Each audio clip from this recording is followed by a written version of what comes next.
The cabin that wasn't mine anymore. When I opened the door, a stranger was on my porch, and my grandfather's cabin felt stolen. Listen close, this is how everything started. The first thing I saw wasn't the familiar welcome of my own front porch, but a stranger's motorcycle leaning against the handrail my grandfather had carved. The second thing was the man himself, barefoot on my steps, drinking a beer he'd pulled from my own refrigerator. He didn't look like a burglar. He looked comfortable. He looked at home. And when his eyes met mine, there was no surprise, no guilt, only a lazy, entitled smirk. He was the picture of a man who believed he belonged exactly where he was. That was the moment I knew HOA President Karen hadn't just sent me threatening letters. She had executed a perfect, quiet theft. While I was 2,000 miles away caring for my dying mother, she had given my family's legacy, my sanctuary, my everything, to her own spoiled son. The cabin wasn't just a building, it was my father's sweat. My childhood summers, the last place I ever heard my wife laugh. And this stranger was now lounging in the heart of it all. As rage was a cold, sharp stone in my gut. But I didn't yell. I didn't call the police. I simply turned, walked back to my truck, and made a single phone call. Because I knew something Karen and her boy did not. I knew every inch of the original property survey down to the last millimeter. And by sundown, the first post of a 10-foot high black steel fence would be driven into the earth, not just around my stolen home, but on a direct, unassailable line straight through the community road and right up against the gleaming windows of the HOA head office itself. This is the story of how a quiet man was pushed too far, and how the very rules they weaponized became the tools of their own imprisonment. Crystal Lake wasn't just a place on a map for me, it was the anchor of my entire existence. The cabin stood nestled among ancient pines, its weathered cedar siding silvered by decades of sun and lake spray. My father had built it with his own hands in 1978, each log notched and fitted with a precision that spoke of love, not labor. The wraparound porch still bore the faint carving of my childhood initials near the steps, and the stone fireplace held the ghost of 1,000 family Christmases. For 30 years, I had been its caretaker, its guardian, the keeper of its stories. I lived mostly in town, but every weekend without fail, I made the 20-minute drive to breathe in the pine-scented air and listen to the loons call across the water. It was my sanctuary, my tether to everything that mattered. The community around the lake had always been a loose collection of kindred spirits, fishermen, artists, retirees seeking peace. We waved at each other from boats, shared tools, and kept an eye on each other's properties during the long winter months. There were no gates, no rules beyond common decency. That all changed 3 years ago when the Crystal Shores Homeowners Association formed. It began subtly with a few newcomers, complaining about unkempt docks and boats left on lawns. Then came Karen Dwire. She arrived from some big city, bought the largest property on the lake's western shore, and immediately began talking about potential and property values. With her crisp white blazers and a smile that never reached. Her cold blue eyes, she organized the HOA, was elected its first president, and swiftly began rewriting the character of our community. The first new regulations appeared, approved paint colors, mandatory lawn maintenance schedules, rules about boat covers and mailbox styles. Most of us longtime owners shrugged it off as silly but harmless. We paid our modest dues, trimmed our hedges, and went about our lives. But the rules multiplied, each one more absurd than the last. Regulations about the hours we could swim in the lake, the type of flowers we could plant, the exact wattage of porch lights.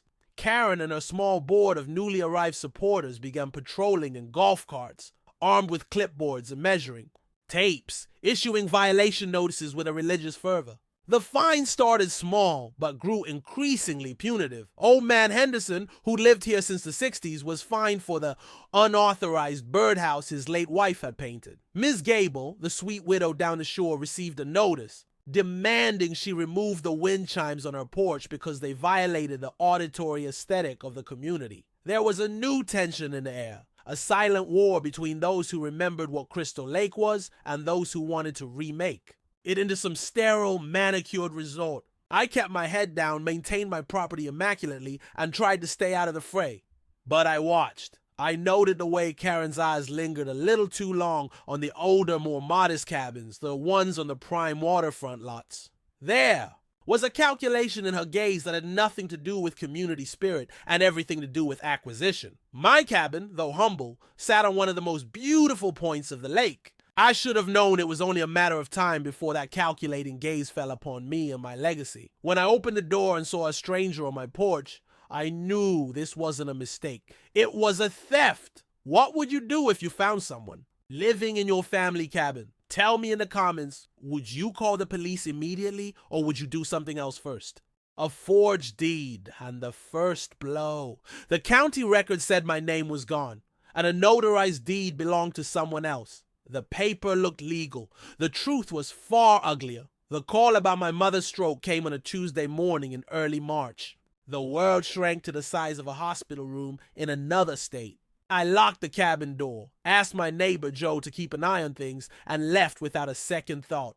My mother's recovery was slow, complex, and all-consuming. Weeks bled into months. I called Joe every Sunday. His reports were always the same, all quiet, no problems, a few HOA notices in your mailbox, but nothing to worry about. I forgot about the notices. I had no mental space for Karen Dwire's petty tyranny. When my mother finally turned a corner, 5 months had passed. It was late August when I finally pointed my truck back toward Crystal Lake, exhausted but relieved to be heading home. The first sign something was wrong was the new sign at the community entrance. The old rustic Crystal Lake sign was gone, replaced by a massive gaudy monument sign with the shores at Crystal Lake in gilt letters flanked by perfectly manicured flower beds. A security arm blocked the road, something that had never existed before. A uniformed guard emerged from a sleek kiosk. I gave my name and lot number. He scanned a clipboard, his expression neutral. "There's a hold on this vehicle, sir. You'll need to park in a visitor lot and proceed on foot." I was too tired to argue. I parked and walked a quarter mile to my property, the duffel bag on my shoulder, feeling heavier with every step. The second sign was more subtle. The community felt different, oppressively quiet. The lawns were too perfect, too uniform. Many of the older cottages I passed had for sale signs out front. Others looked empty, their curtains drawn. When I finally rounded the bend and saw my cabin, my feet stopped moving. Something was off. The place was meticulously maintained. The grass cut, the bushes trimmed, the windows clean. But I hadn't hired anyone. And then I saw the new porch furniture, a modern minimalist set that was utterly foreign to me. The door was unlocked. My hand hesitated on the knob. This was wrong. I pushed it open. The smell hit me first, not the familiar scent of pine and old wood, but artificial air freshener and new carpet. The interior was completely different. My father's old leather armchair was gone. The bookshelves, crammed with decades of family books, were now bare except for a few generic art pieces. The walls, once covered in family photos and my children's artwork, were repainted a sterile gray. I stood in the center of my own living room, a stranger in my own home. That's when I heard the shower running upstairs. My heart hammered against my ribs. I took the steps 2 at a time. A young man, maybe in his late 20s, emerged from the bathroom, wrapped in a towel, humming. He froze when he saw me, his eyes widening, not in alarm, but in annoyance. "Who the hell are you?" he demanded. I could only stare, my mind refusing to process the scene. "This is my house," I finally managed to say, my voice rough. "Get out!" He smirked, an arrogant, dismissive expression. "Yeah, right. Look, buddy, I don't know who you are, but this is my cabin. My mom signed the deed over to me 2 months ago. Now, get out before I call the HOA security." He gestured with his chin toward the nightstand, where a sleek black walkie-talkie sat charging. My eyes fell on a stack of mail on the dresser. On top was an official-looking envelope from the Crystal Shores HOA. With a trembling hand, I snatched it. It wasn't sealed. Inside was a single sheet of paper, a formal notice of property reassignment, citing an obscure bylaw about extended abandonment and deterioration of community standards. It stated that ownership of the property had been legally transferred to one Travis Dwire. The document was stamped, notarized, and had Karen Dwire's flamboyant signature at the bottom. It was dated the week after I'd left to care for my mother. World tilted on its axis. This wasn't a mistake. This was a theft, executed with bureaucratic precision. And the proof was in my hand. I didn't sleep that night. I sat in the driver's seat of my truck, parked in the public lot outside the community's gates, and stared at the HOA notice until the words blurred into meaningless black marks. At dawn, I drove to the county clerk's office. The woman behind. The counter, a friendly face I'd known for years, turned somber when I explained why I was there. She pulled up the digital property records. Her expression shifted from confusion to deep concern. "Mark," she said slowly, looking from her screen. "To me. According to this, you quit-claimed the deed to a Travis Dwire on May 15th. The signature is there. It's been notarized and filed." I felt the blood drain from my face. "That's impossible. I was in Portland on May 15th. My mother was in surgery. I have hospital records, flight manifests." "I know," she said softly, "but it's here. It's legal on its face. You'll need a lawyer."